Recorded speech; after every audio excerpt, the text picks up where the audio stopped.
I'll be your host, Emmanuel Eleyae, CEO and founder of Eleyae Systems, where we build systems that build brands online and help e-commerce entrepreneurs go from $10K a month to $100K a month to $1 million a month in revenue without wasting a fortune on ad spend or working themselves to death to do it, so that they can finally pay themselves what they deserve out of their business. We do this because we have built our own e-commerce brands. We've done over $50 million in revenue for our own brands and our clients' brands in our agency, and we're just getting started.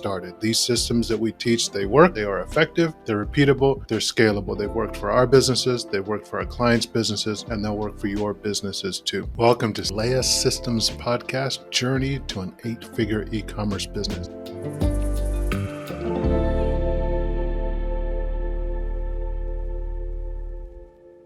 In this episode, I'll be interviewing Kristoffer Quiaoit, co-founder of Good Journey Foods. Man, he has had a long journey in business full of ups and downs that have led him to where he is today. You'll hear him talk about how his previous business failed and actually sent him into bankruptcy. And that's even after successfully getting a deal on Shark Tank and all the lessons that he learned from that. His story of failures and successes is truly inspiring and should encourage you that there's no such thing as failure in business. Just keep going, do it again, like he's doing. You'll hear how he built himself back up to create his new business, Good Journey Foods, where he sells keto donuts. Anyone that's been on a low-carb diet knows how hard it is to find good sweet treats on your keto journey, and his product is a game changer. I can tell you this from personal experience. They are delicious. He also talks a lot in depth about his struggles with content creation. He has some great tips for those of us that are really shy about putting ourselves out on camera or nervous to really get ourselves out there and making content. So pay particular attention to the part where he talks about the simplest and easiest way to make lots more content to where it doesn't even feel like you're making content. So you don't have to be nervous or self-conscious at all. Just documenting the journey. I know you're going to get a lot out of this conversation with Kristoffer Quiaoit. So without further ado, here's Kristoffer Quiaoit. All right, so we are lucky to talk today. Kristoffer Quiaoit is here with us today on the show, and I'm so excited to have you, brother. I'm glad you made time for us. Thank you. Yeah, thanks for having me here. Sure. For folks that don't know you, please just start off with like what it is you do, who you are. What's your story? Yeah, so I'm the co-founder of Good Journey Donuts. We make a low sugar donut that's delicious with 3 grams of net carbs and 6 grams of protein. Nice. And I would love to know kind of like let's start with literally like what your business does. Like what is your business? Yeah. What is the benefit it provides and how do you make money? Yeah, so our whole big thing is helping people enjoy the journey. So we created a delicious donut that pretty much tastes like a regular sugary donut you get at different shops, but it's better for you. So the reason why I got into this is when I was going through a challenge. I had a keto cookie company before. We had to shut down. And this was after Shark Tank. We got on Shark Tank, made a bunch of mistakes, and then we had to shut down our company. I filed bankruptcy, had to move in my wife and my son in with my aunt and uncle, lost a bunch of money from my family and friends. And it was really tough time. I was having a lot of anxiety. And I had friends that were, they went under some stress and, had manic episodes, schizophrenia. And I was like, man, if that happens, that could happen to them, to my friends, that could happen to me. And, I had a family that was depending on me. So I was like, all right, well, let me protect my mental health. And I knew that cutting out sugar and carbs can do that. Going on a ketogenic diet is neuroprotective. And so I stuck to it through that process. And then, I ran into my friend, I visited her bakery, and she has like bagels, donuts. So she's been in donuts for a while. She's like, hey, why don't you create a low carb donut? And I was like, oh, why don't we? And so, after a bunch of experiments, after a year of working on the recipe, we finally created a donut that we really like, that, was low in sugar, didn't give you that sugar high and crash. And that's delicious. That our main focus was like, can we deliver on delicious? And so that's what we're up to. And with this business, we're out to help people enjoy the journey. And I want to enjoy this journey because, with the last business, I was very hard on myself. And with this business, like, all right, how can I be kind to myself? And by be kind to myself, it's a lot easier to be kinder to others. And that's kind of our whole ethos around this company and with our customers, our partners, is like, how can we help them enjoy the journey, be kind to themselves? Because we know that's going to come from, starts with them internally, starts with us internally, and it goes out. And so that's our whole big thing, is just helping people enjoy the journey. Man, so much to unpack there. First of all, I love your story. Bouncing back. Did I hear you say you went bankrupt? Yeah. So in 2020, Oh, yeah. man. Yeah. So we had taken a lot of debt. I had personally guaranteed a lot of debt. And then it became a debt spiral. Like, the interest payments were so high. There's really no way out of it. I was pretty ineffective at raising capital. And so, we had to shut it down. We had no more money to get more product in for inventory and sell. So we shut it down. Then I had to file personal bankruptcy because I had personally guaranteed the debt, which was a hard thing. Cause I remember I made it a point where it's like, okay, I just felt so ashamed. I felt so ashamed of filing bankruptcy. Previously I had 800 credit, and didn't really have much debt. And for, me to go through this process, I made it mean like, man, I really messed up. And what am I going to do? I can't, we're living at my aunt and uncle's house, and my wife is carrying us financially. And so that was a tough process. I definitely felt alone, but thankfully, I reached out to a friend. His name is Chad. He's like, yeah, man, I went through the same thing, back when the housing market crashed. And at that point, I didn't feel alone anymore. Like, oh, what? There's other people. I looked very, up to him. And I was like, whoa, people like him have been through the same thing. And then I talked to another owner of another business. He's like, yeah, I did that twice. And so then I knew that, okay, I'm not alone and I don't have to feel ashamed. And then I, a few days later, I get a box. It's like a long box, brown box in the mail. And then I open it. There's like a $140 bottle of tequila and then a note card. And it says, hey man, you went up to bat and you swung. Not many people get to do that or have the courage to do that. And congratulations, you earned your stripes. And I signed Chad. And so that's from Chad. And then afterwards, I just started bawling oh man, I just, felt so much love there. And I knew that I wasn't alone, that things were going to be okay. So that was a very powerful experience for me.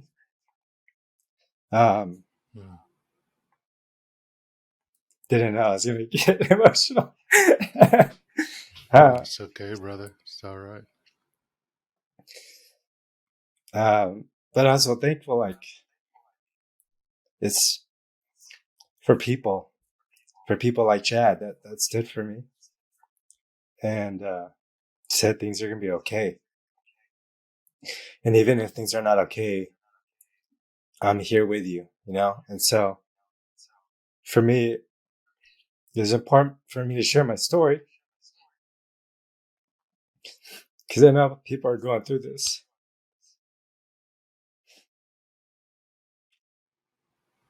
Man, I thank you, brother. The bravery even to just say what you're saying right now. And that is clear. That's not an easy thing to go through. And I love what you're taking from it is this idea of you're not alone. And Chad is a friend of both of ours. I love the guy tremendously. And I looked up to him as well. And his feedback, spot on. You swung the bat. You're up to it. I've got wood carving the man in the arena up there, right? It's not the critic who counts, right? But the person in the arena, right? And that's you, brother. You did it. So I almost wonder. So now, having been through that experience, because thinking about this as someone who's watching this and wanting to be an entrepreneur, you don't even consider that. It's never built into the business plan. Bankruptcy, you feel like it can't happen to you, even though there's a 97% chance your business will fail, right? Like, what does failing look like? I would love to know what you would say to the person who feels like that would be a shameful experience or have those feelings of being ashamed. How would you advise them? One is it takes a lot of courage to start your own business, right? It is the most confronting thing that you will be, you'll have to deal with because it's going to pull you out of your comfort zone. You're going to make decisions that you might second guess. You might say the wrong thing to your team or question your leadership, right? And it brings a lot of the insecurities, that's been lurking and that you could hide by, in whatever job you're in, you could possibly hide it. And it really shows up when you're putting in a position where you're the one driving driving the ship. And so it takes a lot of courage. So one thing is if you're starting a business or if you already have a business is, I acknowledge you. I acknowledge you for going out there and taking a swing. And yeah, there's going to be mistakes. There's going to be failures, but you're the man in the arena, the woman in the arena, right? That is on the court playing all out. And, most people don't want to do that. And it's totally fine. The people that don't want to do that, it's totally great. And the people that do, it's definitely another level of one is knowing who you are. And two is like how you work with people and who you know yourself to be. So if you're in it, keep going, ask for help. I think one of the things that I could have done previously is ask for help right away. Right. I was so afraid of like, oh no, like things are burning, our finances are going to crap. And I was so afraid of like looking terrible. I wanted to look good in front of everybody. But the key is like, you got to be just authentic. I had made it out to be like, oh, I had to make sure everything was good. I had to be internally or at least forward facing that I have my shit together. And you don't have to be, right? You're a human being. And so, go ask for help, be real with people. You'd be surprised of how generous people are, and be open to receiving. Because one thing is like, I was very terrible at receiving help because like I made it mean that I wasn't good enough to figure it out. I wasn't good enough to figure it out, or who am I to receive this generosity? If you're an entrepreneur, keep going. And if you fail at a company, have compassion for yourself. Have compassion for yourself. You did the best that you could. Yes, you probably made mistakes. Everybody does. It's part of being human. And, I look forward to seeing what else is waiting for you. I love that, man, because you're spot on. The shame that comes with this idea of failure. I love the advice that you gave is ask for help, right? Because the first reaction is to retreat inwards. I screwed up. I failed. And the second thing is to do what I just said there is internalize the failure. The business failed doesn't mean I failed. Yes, 100%. Thank you for that message. Yeah, Right? the business failed. I am not a failure. Right. And so that you're right. Like part of it is the process is not internalizing it, making it mean that that's who I am. Right. Yeah. 100%. Because at the end of the day, we're starting something that in any other field of endeavor, 95% to 97% of businesses fail in the first 5 years. In any other field of endeavor, that's a guarantee of failure. Yeah. Right. If I say there's a 95% chance you're going to win the lottery, you'd do it. Or 95% chance you're going to die from this, you wouldn't do it. Right. That's ridiculous. But we're the 3 to 5% crazy few that are like, I'll succeed. But when we don't succeed, we think that we're a failure. It's like, come on. Yeah. You tried, Yeah, absolutely. I love for this. Go ahead. And it's kind of crazy that I would start a new business, knowing the statistics, right? Knowing that Yeah. 95% of business is going to fail. And here am I like, all right, let me do it again. And let me do it again in food, right? Which is another hard industry to be part of. Yeah. Let's do that. Please tell me, why would you do this to yourself? What was, sorry, let me ask you 2 questions. First, what was that previous business? Yeah. So it makes sense for the new business. And then why did you decide, you know what, I'm going to do this again? The previous business was a keto cookie company. We we didn't know what we were doing. We honestly, like, I wasn't in the food world, but I started the ketogenic diet, and we are like, hey, there's something missing here. So we created a keto cookie, and it grew really quickly. We didn't understand inventory. Like, hey, if more and more people are buying product, then you're gonna have to spend more cash to get more inventory in. And we didn't understand what it means to scale. We messed up on our reformulation, so we could go into manufacturer. We had to our dough wouldn't work with our machines. We literally had this gigantic machine spitting out, crumbs and oil or fats from the butter and coconut oil, and it was just a disaster. And then when we change our recipe, we understand, like, okay, we have to keep it like, if we're gonna keep it shelf stable, you have to make sure the recipe is ready for that. And it wasn't. So when we got on Shark Tank, we sent out like 300 grand worth of product that got moldy. We started getting emails from people, hey, there's a moldy cookie here. It's like, can I get a refund? So we started issuing refunds. Challenging thing is we don't have money really to start issuing refunds to that degree. We stopped paying ourselves, like, so we could keep our team. And then we had to shut down. But like, so that was like, now that I'm thinking about it, I didn't really get, there's some things that I haven't really fully processed through. And I started to, I began processing through all the stuff I had held, like, emotionally. And that kind of, by processing it emotionally and allowing myself to feel the emotions, it kind of opened up this freedom to create. And so with this donut company, we actually, I kind of had my foot on the brake, right? I was like, oh, we can't grow too quickly, because what if I crash this thing again, And for me, I had to realize that, okay, it's okay to be the person that pushes this thing forward. And for me, it's like, we have still an issue in the US where 1 in 3 people are either pre-diabetic or diabetic. We still have people that, have some sort of metabolic disease that's because of eating a bunch of sugar and glycemic carbs.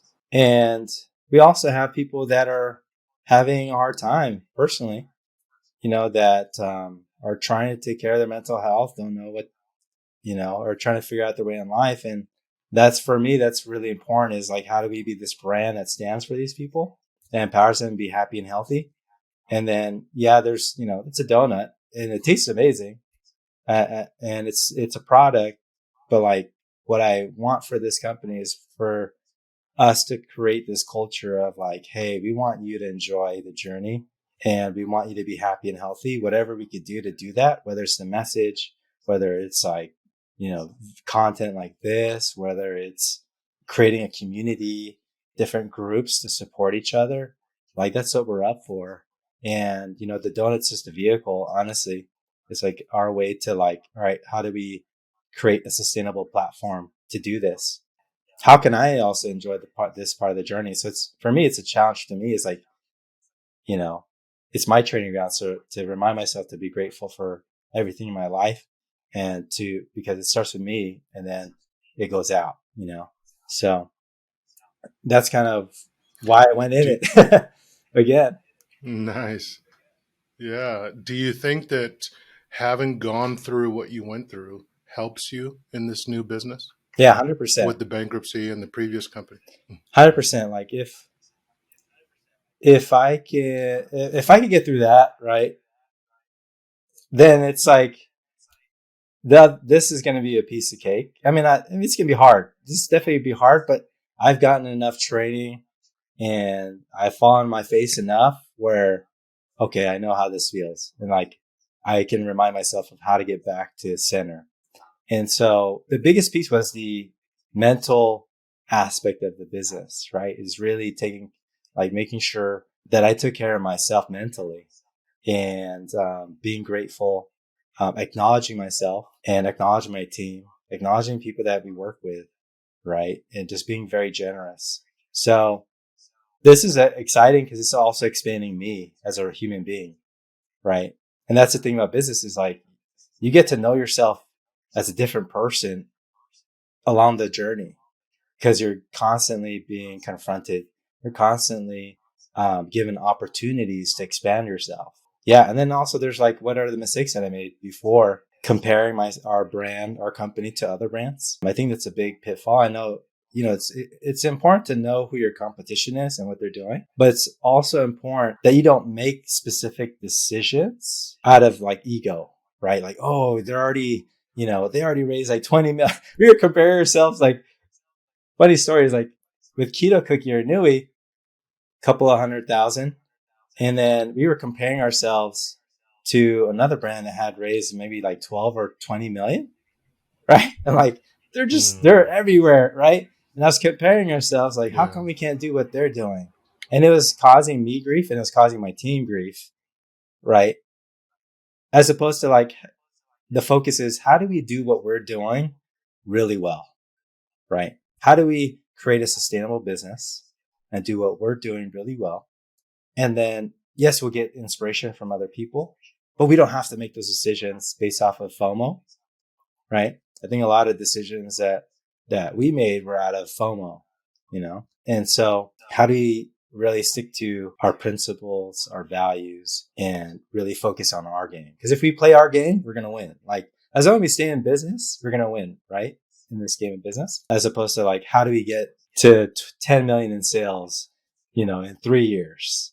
So for us is how do you work in the core fundamentals and also in some ways have our blinders just focused in the direction that we believe is the right direction. Right. I'm fascinated by what you're saying and what you're describing with all of these lessons that you took from what would a lot of people would consider a failure and almost a scarlet letter where you should bow your head in shame for the rest of your life, never try again. But it sounds like there's a whole lot of positives that came out of what happened that you can apply to literally the exact same scenario, a startup in the food space. Would you say, is that what you're saying? Is that what I'm hearing? Yeah. That there's a lot of positives here? No, absolutely. There's a lot of positive. I mean, like, we pay the price, right? We pay the price for these lessons. We might as well use those lessons. We already paid the price. It was expensive. We might as well use that and take it into this new venture that we're creating. And that's with anything, right? Any painful experience, you already paid the price. You might as well use that for something good and expand on it. The key is to not attach your value to what happened, which is a big part of this is, and I'm still practicing. It's like not attaching my value to what happened or to the outcome, to the result, right? I'm a very results driven person. And if the results don't happen, then it's like, oh, I'm total failure. But the key is that your value is who you are as a human being, and then you keep showing up and you keep working on improving yourself. Well, I applaud you, sir, for talking about it, the bravery to come up and all the work you've done to get past the shame, because this is not talked about enough. And I wish to high heaven that more people talked about it. And I hope folks like yourself coming forward and sharing this stuff on social media, especially in the hustle hard culture. Hustle, hustle, just fake it till you make it. You can do it. Just go out there and push, push, push. Everyone can be a successful overnight millionaire, right? Like, it's not true. Most people are going to fail, and it's not a problem. I heard a saying that I love is this idea of entrepreneurship is not win or lose. It's not pass or fail. It's win or learn, right? Because in both of those are positive outcomes. And if you can keep that attitude, you never fail. And on top of that, another analogy I heard that I loved is this idea that in every other field of endeavor where we feel smart or where we're working, we're prepared, whether that's social conditioning from when we're born to schooling, the school system, to your job, you're on the job. And in every one of those environments, you have peers going through it with you or someone who has done it before you that you can look to. You're ready when it's time to sit in the chair and do your job, except for entrepreneurship. If you're doing it right, you're innovating. No one has done what you've done before. So there's only one school for you, and that's the school of hard knocks. You have to learn through failure. So you're going to fail, and hopefully you fail enough and learn enough lessons before the money runs out. But for most people, it's going to fail. So if that's our only teacher, then we need to be comfortable failing and not become and internalize it, like you said. So, like I said, I apologize. Applaud you. Excuse me. I applaud you, sir, for bringing this up. And let's make this thing normal. It's okay. It's not. You're not a failure. The business failed, and I'm doing the next thing. So now, how is the next thing going? It's going great. We're in a few coffee shops. One of the things that we realized was you go to a coffee shop, and if you're eating low carb or low sugar, there really isn't anything, you know? And and so for us, is like, how do we educate these coffee shop owners that, hey, there's actually 1 in 6 people in the US who eat low carb, and they go to your store and there's nothing to buy. And, how about we offer them something delicious that suits them, and, they'll keep coming back. And so we have customers, I met a few customers. They're like, yeah, I go to this coffee shop, and every time I go, I ordered a donut, with my coffee. And I was like, oh, what brought you into this? It's like, well, I had type 2 diabetes, and I'm trying to maintain my blood sugars, and I want to make sure that I eat something that's not sugary. I have your donut. And so that's one thing we're pretty excited about, is food service. We're still learning, right? Like how to approach these new coffee shop owners, because you're so used to this, croissant, sugar, muffin, all this, mentality. It's not that we totally respect that, and there are people that will eat that. And there's also this customer that's not being served. So how do we help you serve these customers? And the second thing we're pretty excited about is we're launching e-commerce pretty soon. This one's a little bit more challenging because our product isn't shelf stable. Like you can refrigerate it, but if it won't be shelf stable if you put it on a shelf. And so how do you ship a perishable product, with ice packs, and then ice packs weigh a few pounds, put a insulated liner, and we want to make sure the product gets, the donuts get to the customer, intact and still delicious, right? And so that's been the challenging part of this, is figuring out, like, how do we do shipping and make it make sense economically, right? For our business, is how do we make it make sense? It's not as easy as like, hey, just put it in a box and just send it out like an Amazon package. So that's one thing that we're working on. We're pretty excited about it, of getting these donuts to people like all over the country, right? For people to try. People have been waiting to have a donut that tastes delicious. Mm-hmm. We're super excited. And also, like, it's a opportunity for us to share our story and just be a mirror for other people, right? That's what we're pretty stoked about. Dude, that's incredible. And I had no idea it was that many people that are low carb now. How many was it? 1 in 3 or 1 in 7 One in people? 1 in 6. So 1 in 6 1 in 6, people yeah. eat low And even carb. if we're off, yeah, and even if we're off at all, like it's a lot of people that are low carb. And you're absolutely right when you describe the problem of the market that you're solving. This is a high value problem. People want to eat less gluten, less sugar, be low carb, and but then they have to restrict themselves a lot. Right? Yeah. Like you almost have to remove yourself from society, and you're helping to solve that problem. That's fascinating. Yeah. No, 100%. It's like, there's this, like, the coffee culture is very inclusive, which is pretty cool. If you see it, a lot of them are these coffee shop owners, managers. They're so, like, why they're there is to create community, right? Mm-hmm. I met the owner of Phil's. He was the founder, the Phil of Phil's Coffee, which is a brand here in California. I was talking to them. It was like, the one thing I wanted to create was community. And, whatever we do, we make sure that people feel like they're part of a community when they come to our store. And interestingly enough, is Phil was type 2 diabetic, right? And Wow. so this is kind of like, hey, how do we include people like Phil inside of the food offerings, right?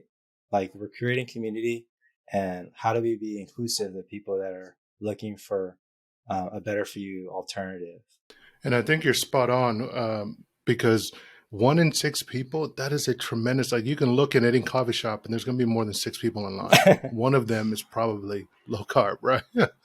And so they're literally not being served, and you're spot on. Like these coffee shops, and we like our coffee. Coffee is an American staple, right? Or for worldwide.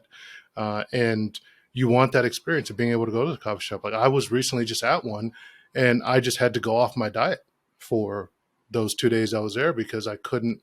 That was the only options. There's literally no other options. It's not a matter of no carb or low carb or no sugar or sugar. It's how much sugar you want Yeah, in your pastry, in your donut, in your coffee, in your lattes, whatever. There's sugar everywhere. absolutely. There's sugar everywhere. Like a typical donut would be like 20 grams to 30 grams of sugar, right? That's like drinking, Yeah. One. yeah, it's like drinking a soda, you know? Mm-hmm. And then, uh, you're going to feel a sugar spike and then you're going to crash. You're going to feel icky afterwards, right? One thing Yeah. is like, we want people to eat it and be like, all right, I'm ready for the day. I got my coffee, got my donut, let's go, We want it to be inclusive, and our job is to educate, that's our responsibility. Yeah.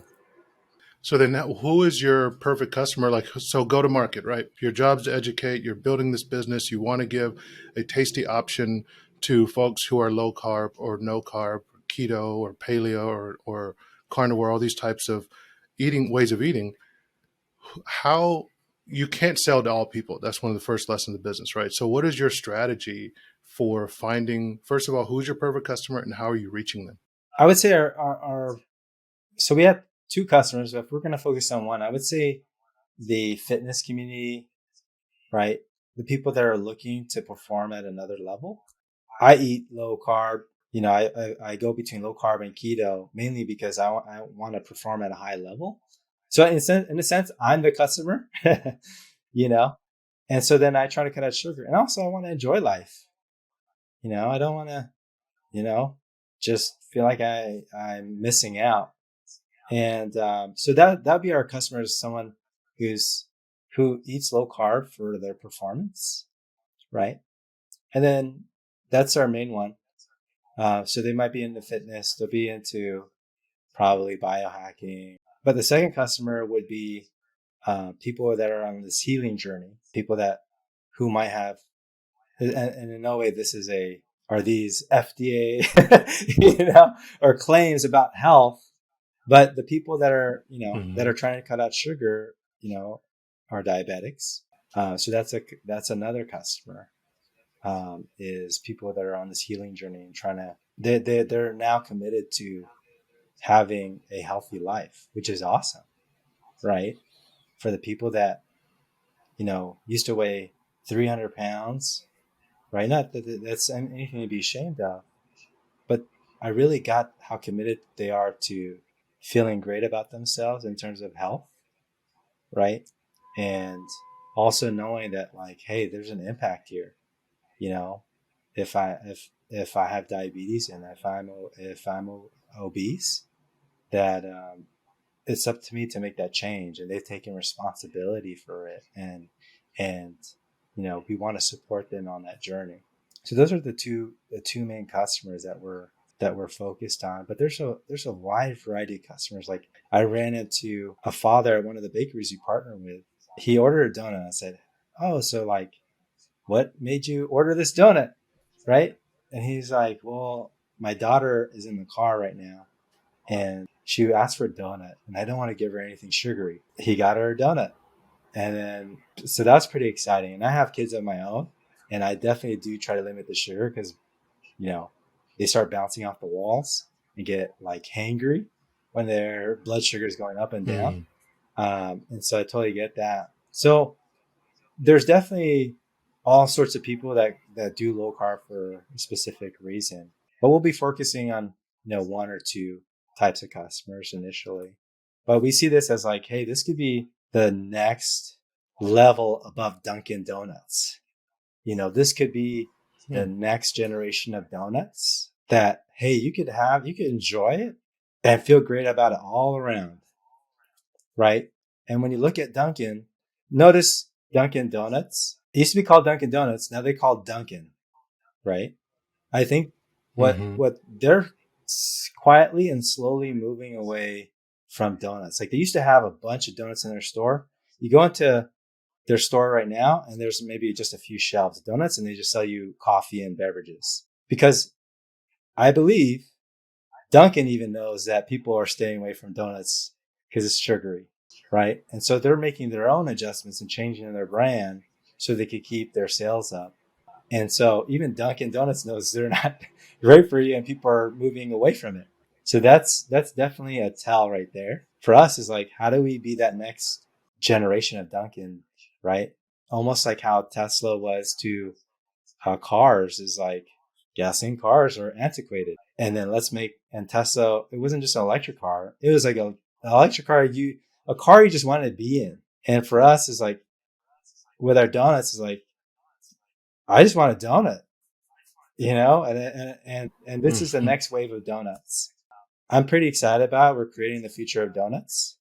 I know it's a very big statement, and there's definitely a side of me like, whoa, what am I saying here? Imposter syndrome, Mm-hmm. you know? But it's like, if we don't stand for this, who else is going to stand for it? Right? We're going to be that person, whether or not we, fail, we're going to keep going. We're going to do our best and help people enjoy, their, and be happy and healthy. I love it. And yes, imposter syndrome rears its ugly head, but you are disrupting, my friend. I hear it and I love it. And you started with your first company. I'm one of those exact people you were talking about that was on that healing journey that was supported by you, my friend. I would eat, I was keto. I was 309 pounds, I was overweight, and I went keto and I lost 70 pounds doing it. And I was miserable because I couldn't have any of my sweet treats. I miss sugar. I miss sweet stuff. Here comes keto cookie and I could have sweet things again.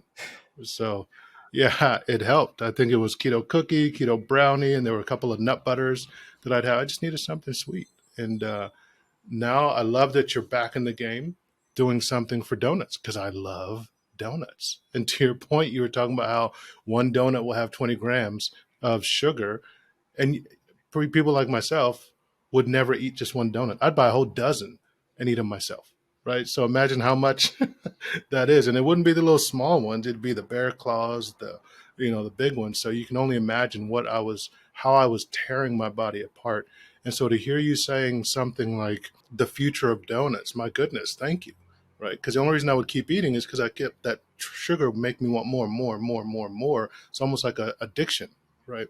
Addiction response. So to make a donut that still gives you that feeling, but also satiates you so that you're not constantly craving. My goodness, what better mission is there? Thank you. And I hope you continue and don't let that imposter syndrome get you down. You are, brother. Yeah, You're finally attacking the industry. I appreciate it. I appreciate it. And I acknowledge you for, you know, your commitment to your own health, man. That's amazing, right? To take that Thanks. step to do whatever it takes to be healthy. And so it's, people like you, man, that makes this journey worth it. I So thank you for sharing that. appreciate it. Yeah, of course. What scared me was the pre-diabetic thing. Once I tipped over, I was like, "Whoa, wake up call!" Because I was already having all the symptoms, lethargy, and out of shape, and I knew, but it was like that's far into the future. But it was like, "Oh, I'm pre-diabetic now." Wow, there's this only goes one way: diabetic, amputation, feet problems. Mm. Like that's what I thought. I didn't even know you actually can reverse it by just stopping filling your body with sugar, lose the weight. So, I mean, and the ideal scenario is that I don't eat that much sugar, I'm not enticed, and that's what you're solving. So I think we're coming at it both ways, right? Is there's obviously some personal responsibility, but I think these industries need to be attacked, like you're saying. I can only imagine if Dunkin' Donuts, right, or the donut part sold sugar-free donuts or donuts that didn't spike your blood sugar. And that was the standard in the industry. Donuts just didn't spike your blood sugar. Yeah, Great. that'd be awesome. Like if Dunkin' creates a low carb, low sugar donut, right? Mm-hmm. Like that's awesome. That means we helped Yeah. inspire this change, right? Yep. And and like big food, they've done a great job of getting people to eat their products, right? Mm-hmm. And so for us, it's like, how do we learn from them and get people to eat stuff that's good for them? We don't Yeah. have to like say, I mean, yeah, they've made people unhealthy with all their products, but it's like, how do we learn from what that's working for them and incorporating what we're doing and actually leverage it for good, you know? And so if Duncan comes out with a low sugar donut, that would be awesome. Like, it's like, all right, cool. Mm-hmm. We helped inspire this um, and yeah. Yeah, they really need to just go on. You need to get big, make this popular, and then they need to just buy you for $1 billion, and then you can. They need to just buy you, man. Right. Give you the credit you deserve, and richly reward you.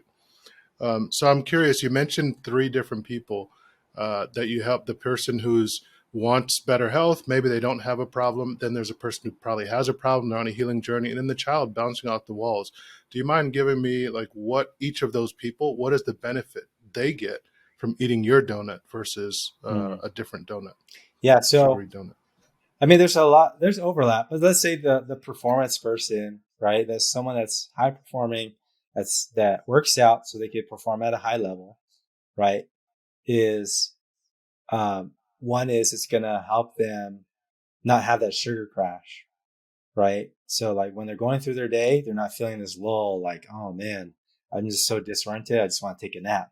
For that person, they're doing that so they could have high energy all throughout the day. Right. And so when you eat sugar, it's going to be counterproductive in terms of like the person on the healing journey, the one that has prediabetes or diabetes is, now they can enjoy what they've always enjoyed, right? But without all the sugar. And for them, it's like the eating experience. It's like nostalgia. I went to a friend's house and the person that was painting, my friend goes, "Hey, you should try this donut." And then, he says, huh? Like, well, I can't really eat donuts. I have diabetes. And then he's like, well, there's only a gram of sugar. He's like, what? I can eat more donuts? For them, it's like, how do I enjoy more? How to eat more? Um, and then in terms of the parent with the child, is like, I'm a parent. I have a 3.5-year old and a 2-year old. And my 3.5-year old, he loves sugar. Like, he just loves it. He asks me for candy, like maybe every morning. I have to say no to him.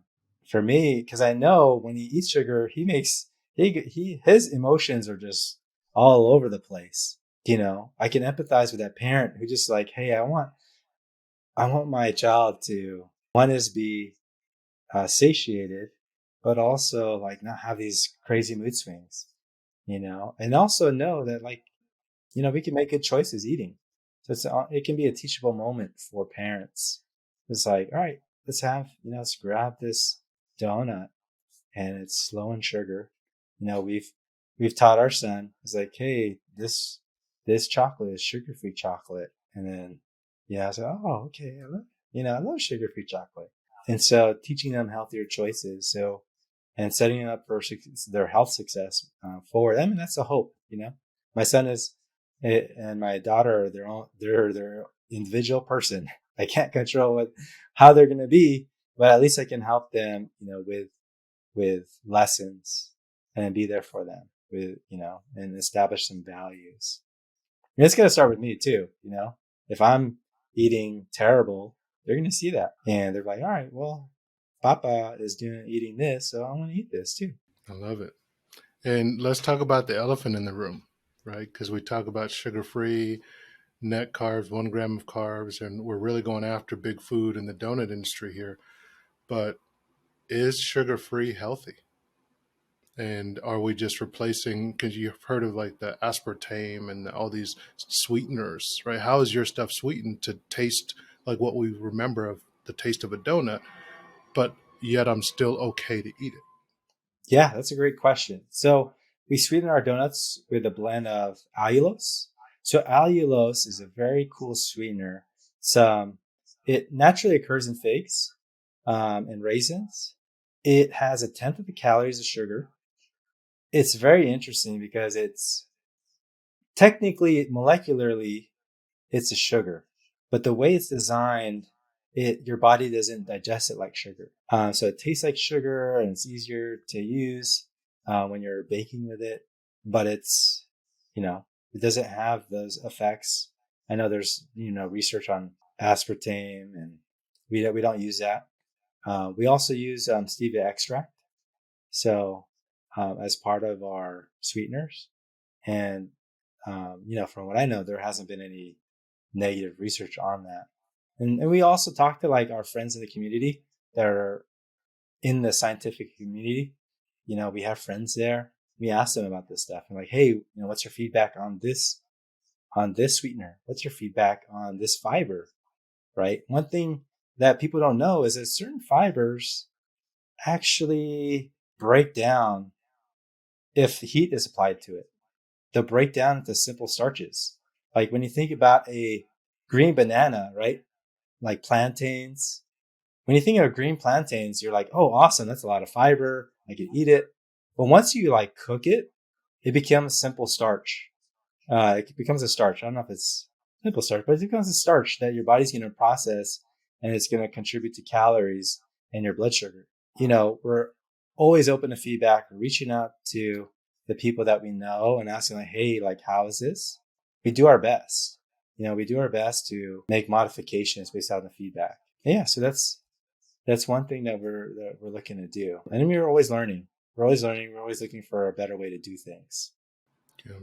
I want to talk about the other elephant in the room. Like, I like the sound of that, but I still have this nagging suspicion in the back of my head, because when I eat a donut, I don't eat a donut to just have one donut. It's like Pringles. You can't eat just one, right? There's got to be a catch, right? Because it sounds like you're saying I can sit there and eat donuts like I used to. I can eat a dozen of these donuts and rah, rah, rah, rah. Or is there another catch where it's like one of those wagging the fingers, everything in moderation? Like, you can Yeah. only have a little. Like even these other sweet treats, they're like or smart treats. They're like, yeah, as long as you only eat one little package, or a serving size is basically one bite, and you're okay without spiking your blood sugars. Is there a catch here with your donuts as well, where it's like you can't eat too many? Like, be careful. Well, our donuts have 185 calories. So if you eat a dozen donuts, that's like a full day's worth of donuts and more, right? So calorie Right. wise, you still want to restrict your calories. Um, and so I wouldn't recommend it. And also, you're going to get tired of it, of eating sweets. Honestly, it's it's enough where you're going to be satiated by one or two donuts, but then you're going to, the next day you're going to want some more. I wouldn't say, eat a dozen. That would be, it's a lot of fiber, right? Right. There's a lot of fiber in those donuts. So if you eat a lot of those donuts, you're gonna, you know, it'll be a good trip to the restroom if you have like a dozen of them, or you might get gassy. One of those things. Um, and so, like the thing about nutrition is, do what works for you. There are things that might affect people when they eat our donut. They might be great with it. There might be people that like, hey, actually, it's not great for me for this reason or this reason. It's not for everybody. Like, I wish we had like the magic donut that's like, hey, this is great for everybody. But the reality is nutrition is so nuanced, and genetics is so nuanced, like your genes might be great with, with eggs and bacon and dairy, but for somebody else, it might not work for them. That's one thing I would say is like, I'm not here to say like this is the donut for everybody. This is fine. If this donut works for you, awesome. Like we love that. And if it's not, that's awesome too. Like I'm not gonna BS about it. you know. Um, but yeah, I mean we're here to just help people enjoy the journey of whatever that is. And if it happens to be eating our donut, great. If it happens to not be, then that's great too. That's fair. I think one thing that I love hearing, even though it's not like because obviously if you're eating a dozen donuts like I was, you're eating for other reasons other than food. It's more pleasure emotional eating or binging. There's a different reason.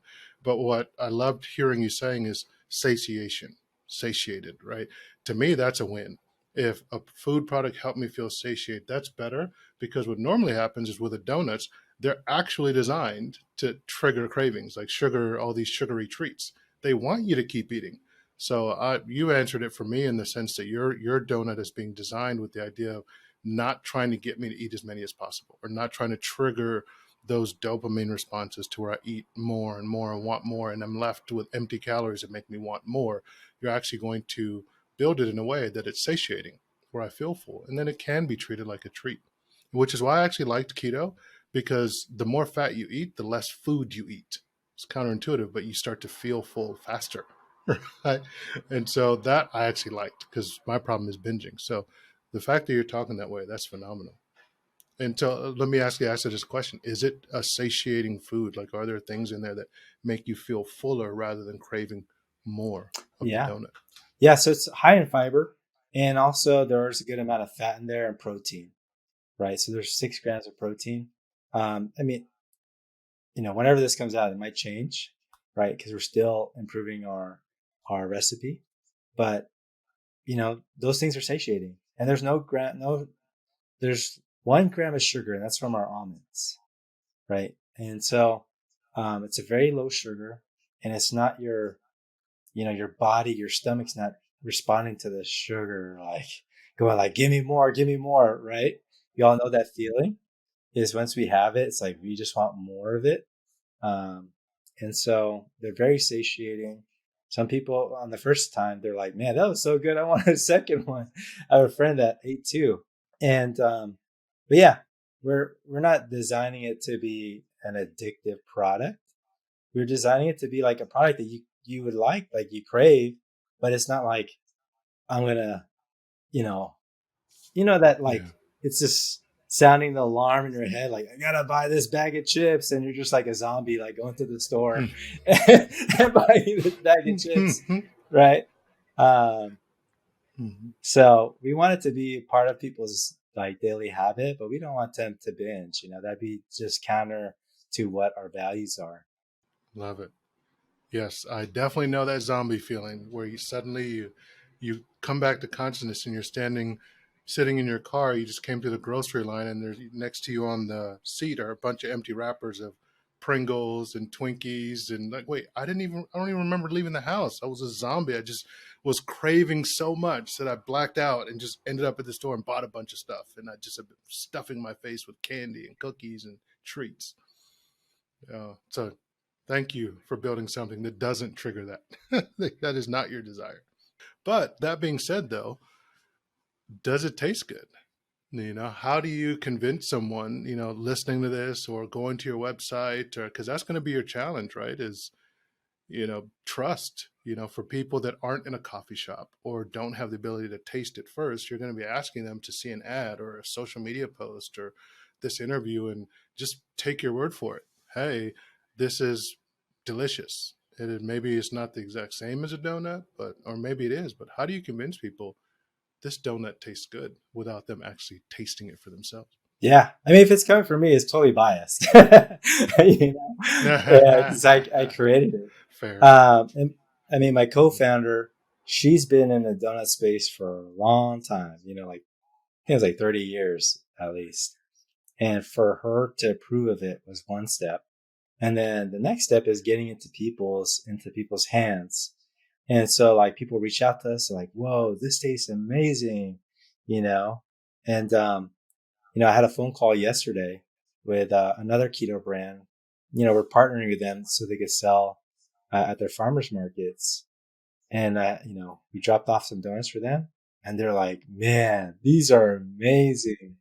Like, we tried making our donuts, but it wasn't up to our standard. But these taste like a real donut. And this is what we kept hearing over and over. This tastes like a real donut. We could give it to a random person, that's not low carb or whatever, and they'll be like, oh, this, yeah, tastes like a donut. What's the big deal? Which is a huge, huge plus for us. And then I went to a coffee shop and I had one of the baristas try it. I was like, are these good? You know, I'm like, because he was like, I really love donuts, so I will give you my honest opinion. You know, crushed Mm. donuts. Then he tried it. He's like, oh man, this is really good. Like, I'm a big cake donut fan, and this is up there. Like, this is up there. And so that meant a lot for us. Is like, wow, you put this up there with the cake donuts that you love, you know, at whatever shop you're going to. So that's our goal, is like, how do we get this to be like, just, hey, this is a donut and it's 3 grams of net carbs and a gram of sugar, but I don't have to tell you, just eat it, you know? Like, Mm. if I could just like trade people, like as they're ordering their donut, like, hey, I'll just trade you for this donut, you know, and just so you could have something better for you, I would do that, you know? Yeah, that's not a bad idea. Sampling, just give them, just try it, please. You know what that almost sounds like, though? Sounds like a drug dealer where it's like, give them their first taste. Just Give them a bite, customer for life. Just try it. Yeah. Just try it. Yeah. But yours is constructive versus destructive, like a drug dealer. But it's, I mean, yeah, Yeah. it We're works. donut dealers.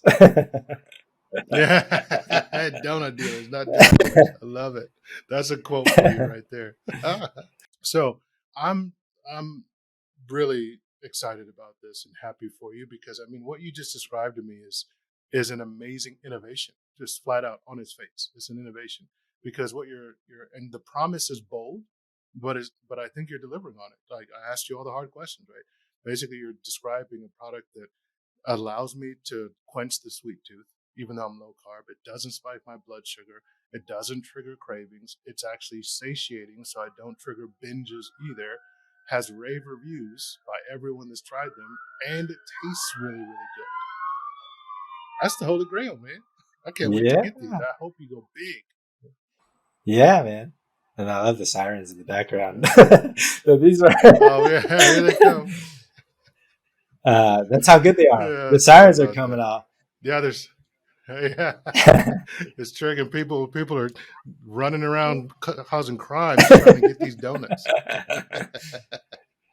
Go get them, coppers. Yeah. Well, I'd love to switch gears a little bit and talk about how you're dealing with another series of adversities that we talked about, is content creation, right? Putting yourself out there. Like, I know this isn't comfortable for you, and we talked a little bit about that before this started, and it wasn't comfortable for me either. But I'd love to know how you're dealing with getting over the imposter syndrome, putting yourself on camera, perfectionism, procrastination, all these kinds of things that are triggered when you start making content.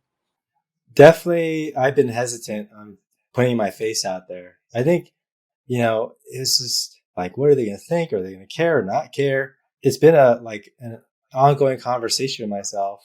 Part of it is reminding myself, like, hey, it's not about me or about me looking good. I have to give up looking good, right? Like, I got to give up looking good or like saying the right things. As long as I'm authentic, then it comes easy. And then also my intention, right? My intention is to empower people to be happy and healthy. As long as I'm doing that, then this will be fun. This will be, you know, it fulfills my purpose. And also, like, if I'm hesitating, is to do it anyway. So that's been my practice lately. Is like, oh man, I'm definitely resisting this. I'm procrastinating on this, and it's an indicator to me to do it anyway. Just do it now, right? And so that's one thing I'm practicing. I'm not perfect at it. I'm still practicing it, but it's like, that's my indicators. Once I feel like I'm resisting it, just do it. Every single rep, it's reinforcing a new identity for myself.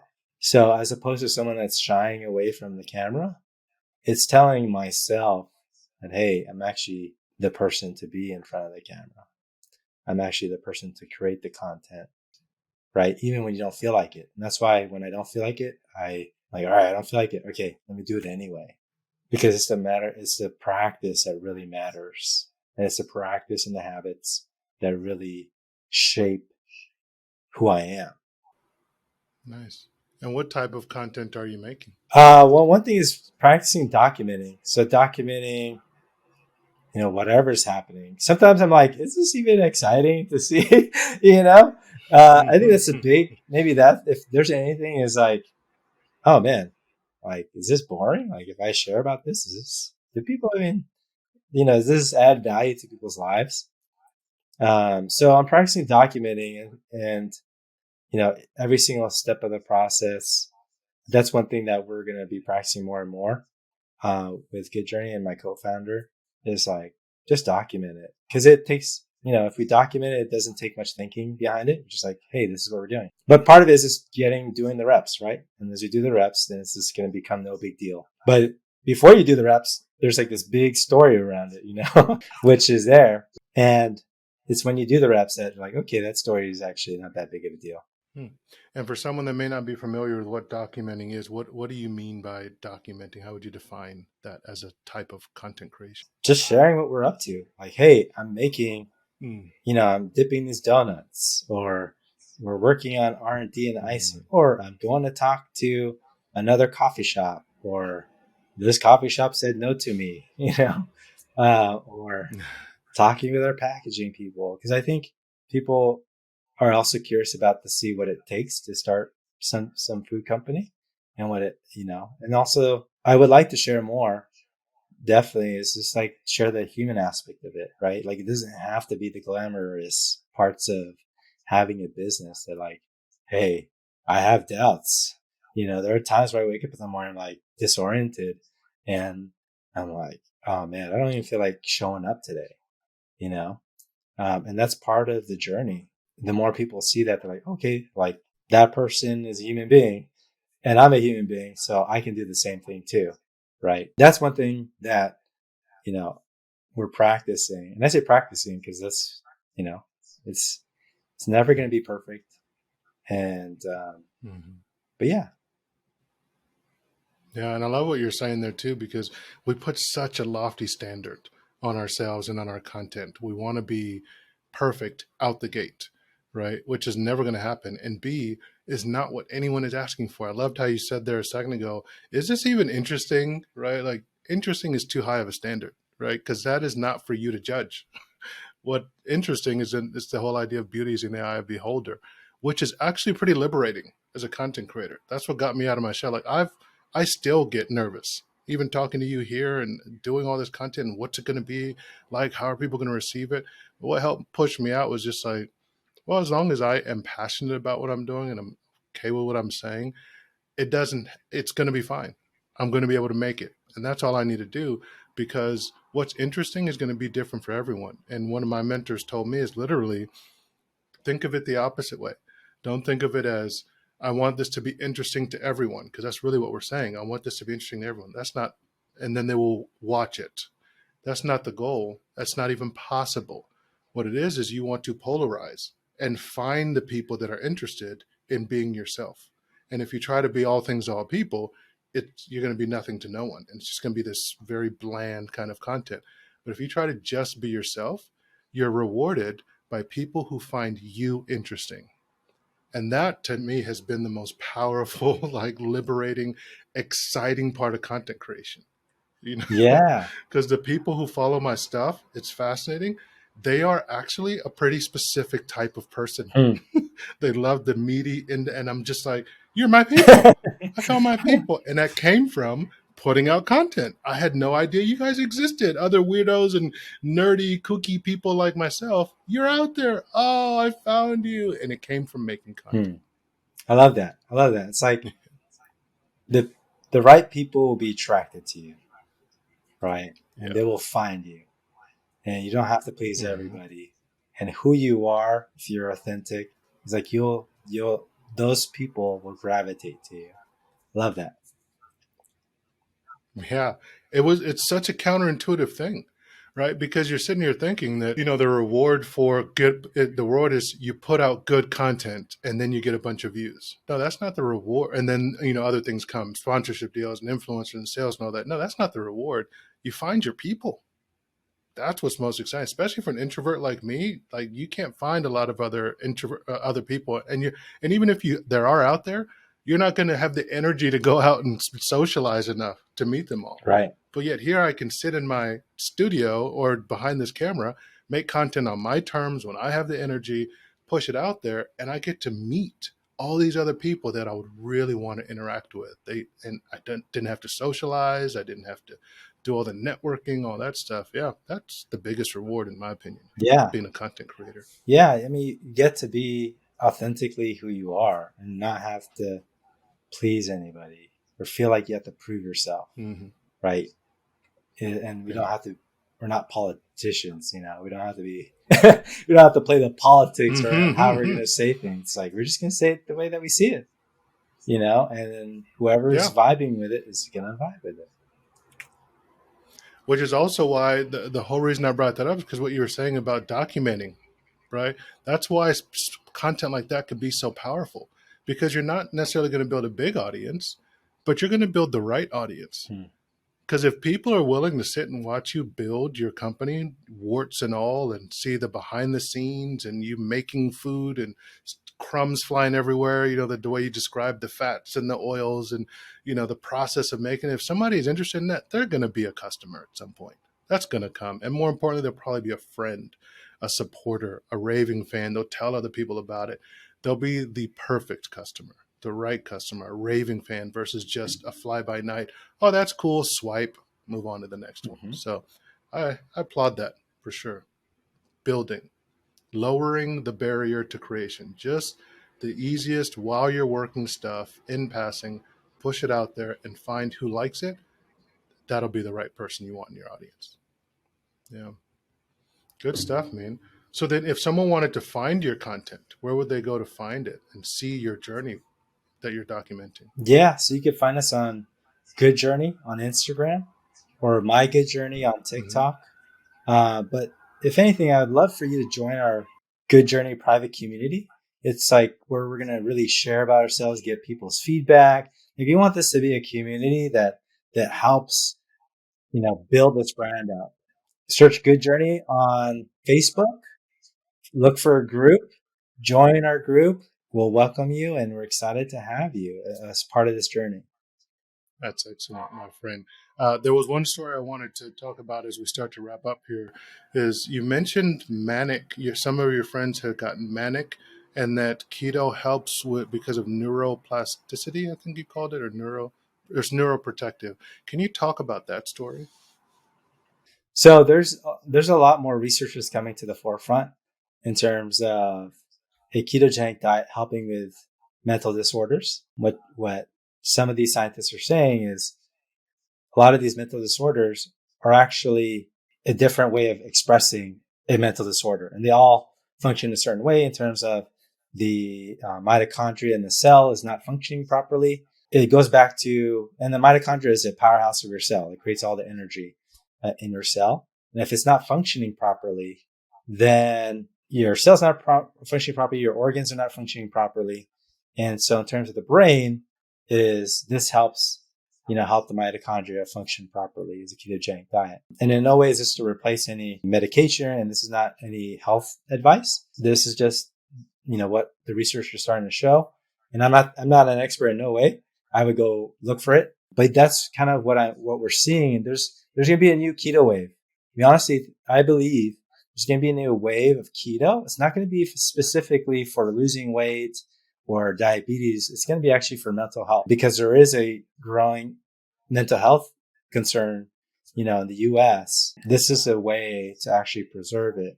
And everybody's different. So I cannot say that keto is going to help you with whatever you're dealing with. I'm just saying it's an option to explore and see if it works for you. And, but yeah, I believe that this is going to be the next thing why people do keto. And it's going to be an interesting conversation to have. We'd love to be part of that conversation. Cause that's what helped me, along my journey is like, all right, I'm going to stay keto. So I don't, and off the deep end and start having episodes, because of all the stress and anxiety. Wow. What we put in our bodies, man, it makes a big difference. It really fascinates me. So, Kristoffer, and then I do want to make sure we get this in here too. Is can you tell us about your name? It is such a unique name. How to Yeah. pronounce it and how it came about and where it's from. Yeah. So it actually came about with my cousin. So I think they're on the way to the hospital.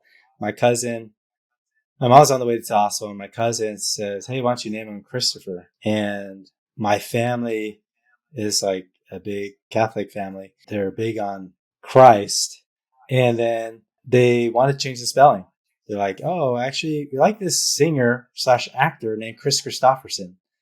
I think he was on Blade, the movie, the old white guy with the white beard. Yeah.